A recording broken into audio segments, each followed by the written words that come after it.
Hey, welcome back to Forever Fierce Over 50. I'm Kim. I'm John. And today is Finance Friday.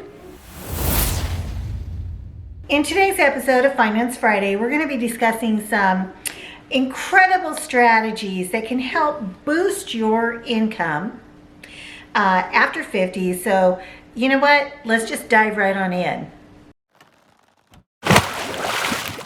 Okay, so we've got 7 strategies, and strategy number 1 is to start a side hustle. Whether it's turning a hobby into a small business or offering your services as a consultant, a side hustle can provide a steady stream of extra income. And John has definitely had some experience doing side hustles. Yeah. Like, what are you doing right now? Well, I'm working in a restaurant doing a host, and it's a side job. It's like 5-6 hours. It's $12 an hour. He's giving drum lessons. Oh yeah, That's more like I a forgot side about hustle. that. Because playing music, that's your actual job. Yeah. But he has gotten work through temp agencies.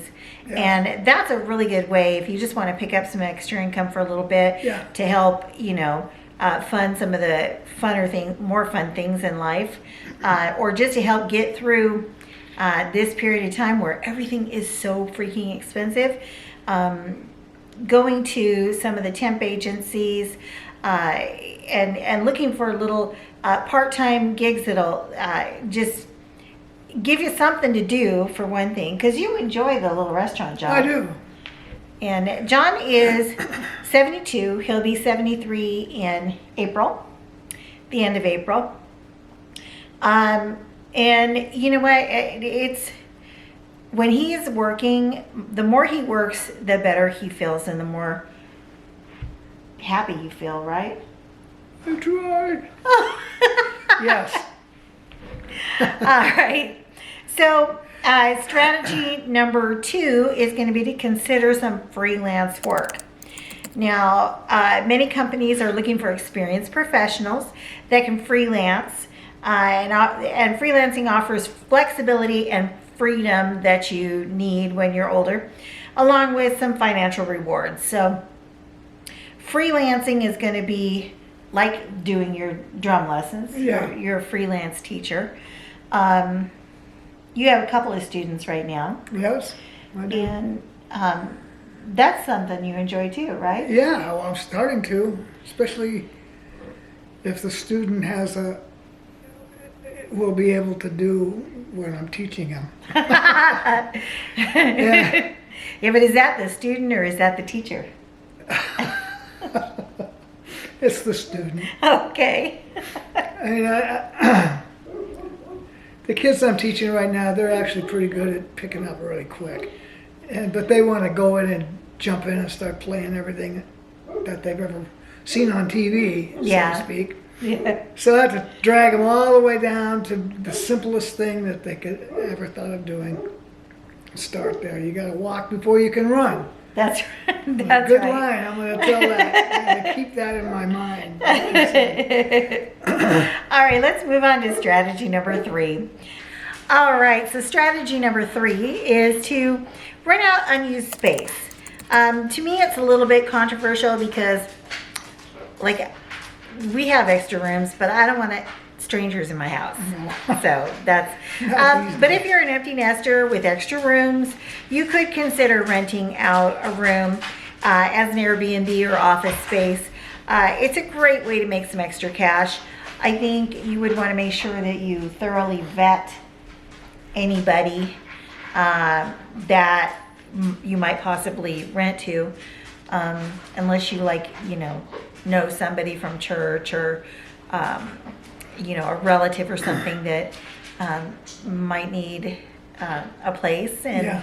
you got a room, why not rent it out for a little while? But I would highly recommend that if you do that, make sure you get contracts written up. Don't just be the nice grandma or auntie or whatever and Oh, you pay me whenever you can't. No, don't do that, because you're going to cause more trouble than it's worth. Yep. All right, so strategy number 4, tap into your expertise. Consider becoming a mentor or a coach. Share knowledge and experience with others while earning extra income. And again, that's like John. He's been in the music industry for decades. So he, records music, he plays on people's projects. He will, again, teach drum lessons, do different playing gigs here and there. Writing. Yeah, he writes a lot of music. You never know when somebody's going to want to buy something. Mm-hmm. So if you have, say you've been a secretary for years and years, there are a lot of people out there who will pay you to write papers for them. If you were a carpenter for years and years, there are people who will pay you to do, like services like that. Just make sure it's, stuff that you can handle, and you don't want to overwhelm yourself with anything. But using the expertise that you have yourself is a really good way to monetize the things that you know and the experience that you've had through your life. Okay, so strategy number 5 is exploring the gig economy. Platforms like Uber, TaskRabbit, Upwork, those kind of things can provide, what's that other one? Fiverr. Oh, Fiverr. Can provide ample opportunities to work on your own terms and at your own pace.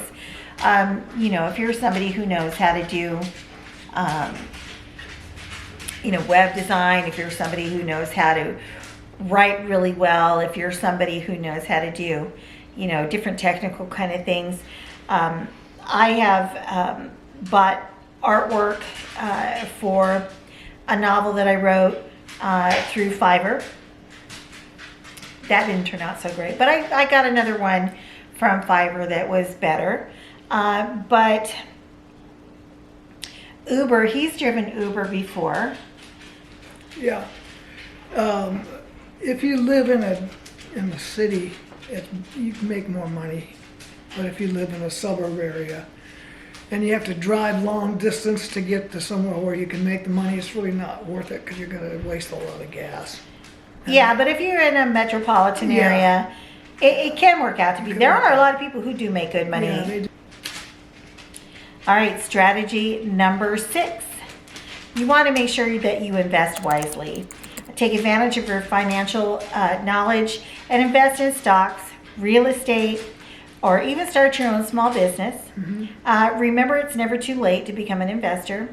Yeah, buying gold and silver and just little bits at a time. Yeah, because these things can earn money. Yeah. Again, starting a business doesn't have to be anything big, but if you take some money that you have just sitting in a savings account or wherever your money is, and it's just sitting there not earning a lot, and you've always wanted to have a business, do your research, check it out. But there is a lot of upside to having a business. There's a lot of downside too, but you can have a good time and make some money if you do the right thing. And as far as investing in stocks and bonds and stuff, there's a lot of investor groups online, Facebook, stuff like that, where you can go and get some advice that will help you to learn where to put your money in. It's